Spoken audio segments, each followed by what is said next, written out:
Brian Wilson, king of the Beach Boys, took a turn for the worse, and Dr. Eugene Landy pulled them together. Now Wilson's friends and family are speaking out against the doctor, claiming that he's brainwashed Wilson. The Beach Boys, Bad Vibration.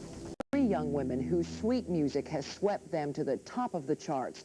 But as they would say, hold on, because for two of the trio, Carney and Wendy Wilson, a family crisis involving their father is striking a very sour note.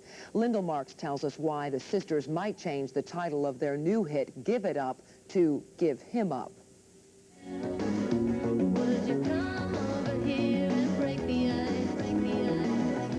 They're Wilson Phillips, the hot trio with the purest pedigree in pop. That's China Phillips, daughter of Mama Michelle and Papa John of the Mamas and the Papas. But this is a story of the Wilson sisters, Wendy and Carney, who at the height of their success are haunted by the nightmare of their father, Brian Wilson, the most famous Beach Boy of them all.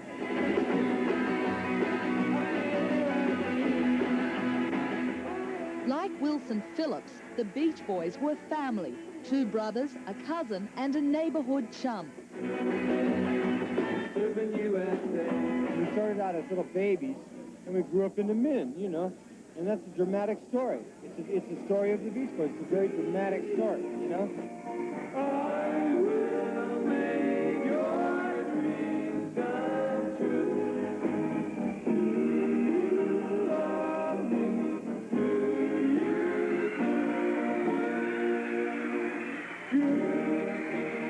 But three-part harmonies and good vibrations are just part of the legacy.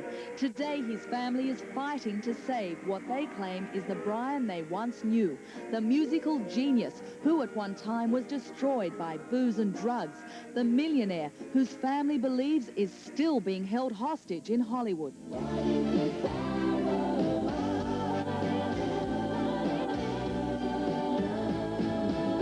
But as Carney and Wendy's hit songs climbed to the top of the charts, the sisters were also meeting with lawyers and signing documents to free their father from the alleged spell of psychologist Eugene Landy.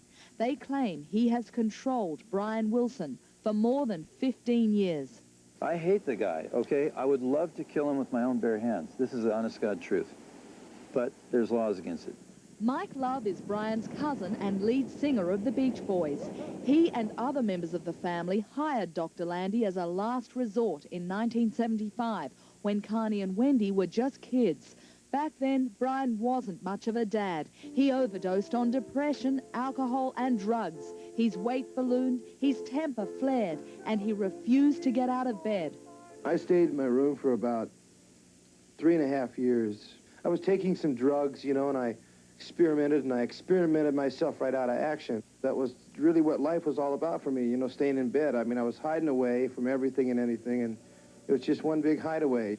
A year after Dr. Landy was hired, Brian was out of bed and on his feet. Landy's 24-hour control therapy, which regulated and monitored Brian's every move, every second of the day, was extreme, and it seemed to work. I stayed off the drugs and come back into my own. And between my wife, the doctors, and my brothers, and my mother, and a couple friends, they all convinced me to get out of my room, get back in there in the studio, and get to work, which I did, and I'm very grateful for, because it's making people happy, which is my first goal.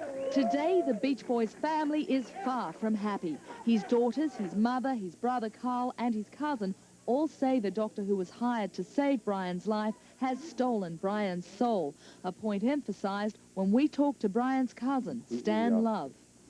He has been held hostage, programmed by Landy against his family. There's been a total estrangement from Carl Wilson, Mike Love. My brother doesn't have access to him. His brother Carl Wilson doesn't have access to him without handlers or observers watching us. He was engaged to be a psychologist or to do a job to bring Brian back to a healthy existence, which to a level he did. But then it went from there to he imposed himself on every aspect of Brian's life. Dr. Landy refused to tell us his side of the story, but his attorney, Mark Meader, was willing to talk. When Dr. Landy first became involved with Brian, Brian was close to death. Dr. Landy literally saved Brian's life. Who Brian is today is a direct result of the work that Dr. Landy has done with him. Eventually, the work Landy did with Brian included his role as Brian's co-writer, executive producer, business manager, and even backup singer on Brian's solo albums.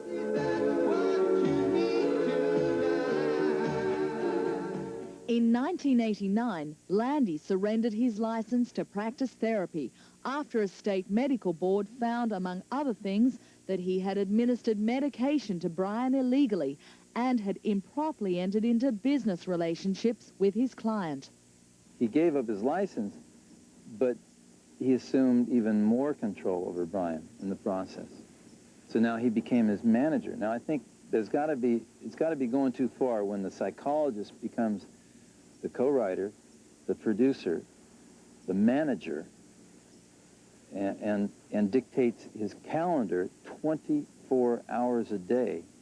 For years, Brian Wilson and Eugene Landy worked out of this studio in West Los Angeles. Security was tight, but at the time, Brian's voice coach told us there was nothing sinister about the bars. The truth is that Brian he feels good, he looks good, he is productive, he's creative, he's content with his situation, he's looking forward to the future, and he's satisfied with his relationship with Dr. Landy. And he doesn't want to relinquish that. But he may have to. Stan Love subsequently announced that he was filing for conservatorship of Brian Wilson in an effort to force out Dr. Landy. I've taken this action out of deep concern for the health and welfare of my cousin. I've watched him over the past 5 years deteriorate from a productive, interactive family participant to a person who has not been allowed to see his mother for more than 5 hours in the past 5 years, and who has not been allowed to spend more than 5 hours in the past 5 years with his 2 daughters. Moments later, Brian himself walked into the room with an entourage of lawyers and bodyguards and a statement he wanted to read. I have heard of the outrage of the charges made by Stan Love, and I think they are outrageous. That means that they're out of the ballpark. They're not even based on any truth. I cannot imagine why he would do this. I see who I want to see when I want to see them, and I'm totally in charge of my own life. But for Mike Love, the man at the podium was a far cry from the shy, troubled kid he remembers singing on his grandmother's knee. He was singing Danny Boy.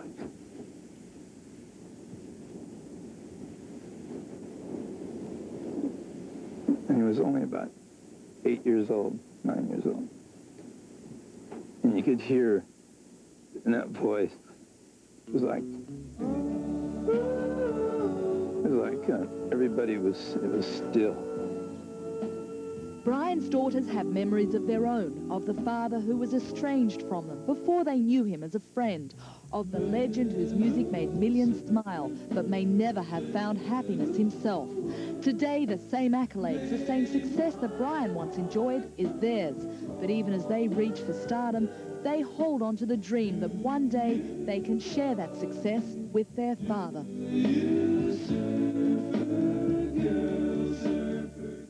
A judge recently ordered Eugene Landy to stay away from Brian Wilson.